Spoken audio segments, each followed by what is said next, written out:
Hello అందరికీ, ఈ వీడియోలో వెజ్ దమ్ బిర్యానీ ఎలా చేసుకోవచ్చో చూపిస్తాను. చాలా ఈజీ ప్రాసెస్. నేను ఇక్కడ బాస్మతి రైస్ని యూస్ చేశాను. ఒక బౌల్లో 2 గ్లాస్ ఆఫ్ రైస్ తీసుకొని మంచిగా వాష్ చేసేసుకొని ఒక హాఫ్ అన్ అవర్ పక్కన పెట్టేసుకోవాలి. మనం ఏ వెజిటేబుల్స్ వేసుకోవాలి అనుకుంటే ఆ వెజిటేబుల్స్ ఒక్కొక్క కప్ అనేది కట్ చేసి పెట్టుకోవాలి. నేను 1/2 kgకి సరిపడా చేస్తున్నాను. వెజిటేబుల్ క్వాంటిటీస్ బట్టి రైస్ని మనం యాడ్ చేసుకోవాలి. స్టవ్ ఆన్ చేసుకొని వాటర్ బాయిల్ చేయాలి. వాటర్ బాయిల్ అయిన తర్వాత టీ స్పూన్ పసుపు యాడ్ చేసుకోవాలి. మనం కట్ చేసుకున్న వెజిటేబుల్స్ అన్ని అందులో వేసి ఎక్కువగా ఉడికించొద్దు. జస్ట్ నార్మల్ గా బాయిల్ అయిన తర్వాత ఫ్రై చేసుకొని పక్కన పెట్టుకుంటే సరిపోతుంది. వెజిటేబుల్స్ ని వాష్ చేసి కట్ చేయాల్సిన అవసరం లేదు. మనం కట్ చేసిన తర్వాత ఇలా బాయిల్ చేసి స్ట్రెయిన్ చేస్తే ఉన్న డస్ట్ అంతా పోతుంది. ఈ వెజ్జెస్ చల్లారే లోపు మనం గ్రేవీ కోసం టమాటోస్ ని, పచ్చిమిర్చి, పుదీనా, కొత్తిమీరని గ్రైండ్ చేసి పెట్టుకోవాలి. టమాటోస్ని కట్ చేసి వేయడం కన్నా ఇట్లా గ్రైండ్ చేసి చేస్తే మనకి మంచి గ్రేవీ అనేది వస్తుంది. ఇలా ఫైన్ గా పేస్ట్ చేసుకోవాలి టమాటో. ఇక్కడ వెజిటేబుల్స్ చల్లారిపోయినాయి కాబట్టి ఒక బౌల్లోకి తీసుకోవాలి. మనం ఆల్రెడీ పసుపు యాడ్ చేసాం కాబట్టి లైట్ గా వేసుకుంటే సరిపోతుంది. అండ్ 1 స్పూన్ సాల్ట్ వేసుకోవాలి. 1 స్పూన్ కారం వేసుకోవాలి. కారం మీ స్పైస్కి తగ్గట్టు వేసుకోండి. 1/2 స్పూన్ గరం మసాలా వేసుకోండి. అది నచ్చని వాళ్ళు స్కిప్ చేసుకోవచ్చు, నో ప్రాబ్లం. 1 స్పూన్ ధనియాల పొడి వేసుకోండి, coriander powder. 1 spoon biryani masala వేసుకోండి. అలాగే మనం గ్రైండ్ చేసుకున్న పేస్ట్ కూడా అందులో వేసుకోవాలి. అలాగే ఒక కప్పు పెరుగుని తీసుకొని మొత్తం అంతా కలిసేలా మంచిగా మిక్స్ చేసుకోవాలి. మసాలాస్ అన్ని కూడా ఆ వెజిటేబుల్స్ కి పట్టేలాగా మంచిగా కలుపుకోవాలి. అలా అని చెప్పి గట్టిగా కలపొద్దు. కొంచెం జాజికాయని కూడా యాడ్ చేసుకొని అలా అని పెద్దగా వేసుకోవద్దు, కోసం యాడ్ చేసుకోవాలి. ఇది నాన్ వెజ్ కైనా వెజ్ కైనా బిర్యానీకి చాలా బాగుంటుంది. అల్లం వెల్లుల్లి పేస్ట్ వేయడం మర్చిపోయాను, అందుకే మళ్ళీ యాడ్ చేస్తున్నాను. వేసిన తర్వాత మంచిగా మిక్స్ చేసుకొని పక్కన పెట్టుకోవాలి.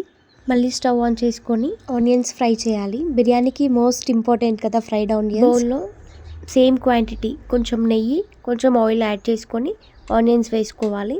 అదే బౌల్లో కొన్ని ఆనియన్స్ పక్కన పెట్టి ఇంకొక మిగతా ఆనియన్స్ని డీప్ ఫ్రై చేసి పక్కన తీసి పెట్టుకోవాలి. నేను గ్రీన్ బఠానీ వేస్తున్నా, ఇది ఆప్షనల్, మీకు కావాల్సి ఉంటే వేసుకోండి. బఠానీ వేసాక క్యాప్ వేసుకోవాలి, ఎందుకంటే అది పైకి వస్తున్నాయి. బఠానీస్ కుక్ అయిన తర్వాత మనం మ్యారినేట్ చేసి పెట్టుకున్న వెజ్జెస్ ఉంది కదా, అది ఇందులో వేసేయాలి. ఒక 1 minute వరకు కలుపుతూ కుక్ చేసుకోవాలి. అండ్ ఈ వెజ్జెస్ మాడకుండా జాగ్రత్తగా కలుపుతూ ఉండాలి, అప్పుడప్పుడు చెక్ చేసుకోవాలి.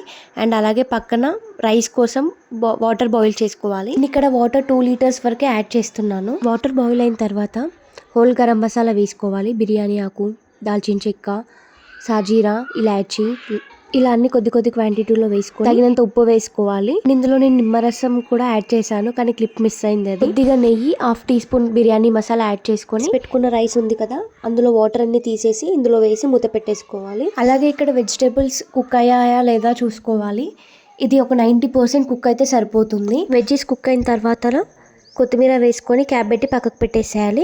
ఇక్కడ రైస్ దగ్గర చూస్తూ ఉండాలి, ఎందుకంటే మనం ఆల్రెడీ వాటర్ బాయిల్ చేసిన దాంట్లోనే రైస్ వేసాం కదా, సో దాన్ని కలుపుతూ చూసుకుంటూ ఉండాలి. ఎందుకంటే అన్నం తొందరగానే ఉడికిపోతుంది.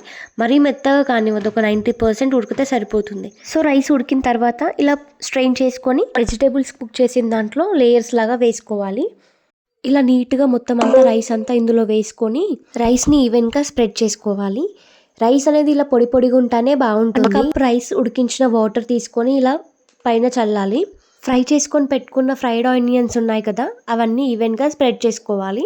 తర్వాత కొత్తిమీరని కూడా వేసుకోవాలి. పుదీనా ఉంటే పుదీనా కూడా వేసుకోవచ్చు, అది ఆప్షన్, నచ్చితే వేసుకోండి లేదంటే లేదు. నేను వేసుకున్నాను పుదీనా కూడా. బిర్యానీలో మెయిన్ ఇంగ్రీడియంట్, అసలు అది లేకుంటే బిర్యానీకి టేస్టే ఉండదు. ఒక 3 to 4 tablespoon నెయ్యి కూడా అందులో యాడ్ చేసుకోవాలి. మీకు నచ్చితే ఇంకా ఎక్కువ కూడా వేసుకోవచ్చు. అండ్ ఇంట్రెస్ట్ ఉన్న వాళ్ళు కలర్ యాడ్ చేసుకోవాలి అనుకుంటే కూడా చేసుకోవచ్చు. అన్ని యాడ్ చేసిన తర్వాత ఇలా క్యాప్ పెట్టి బరువు పెట్టాలి. ఎలాంటి గ్యాప్స్ ఉండకుండా దమ్ చేసుకోవాలి.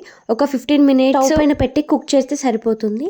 15 minutes తర్వాత మళ్ళీ ఒక 15 minutes అసలు క్యాప్ ఓపెన్ చేయకుండా అలానే పెట్టాలి. 15 minutes తర్వాత క్యాప్ ఓపెన్ చేసి చూస్తే 100% కుక్ అయి ఉంటుంది. నాకైతే పర్ఫెక్ట్గా కుక్ అయింది. సేమ్ ఇదే ప్రాసెస్లో చికెన్ అయినా మటన్ అయినా ఏ బిర్యానీస్ అయినా సేమ్ ఇదే ప్రాసెస్లో చేసుకోవాలి. చాలా బాగుంటుంది టేస్ట్ కూడా. మీరు కూడా నేను చెప్పిన ప్రాసెస్ని ట్రై చేసి ఎలా ఉందో మీ ఫీడ్బ్యాక్ని నాతో షేర్ చేసుకోండి. Please do like, share and subscribe to my channel. Bye.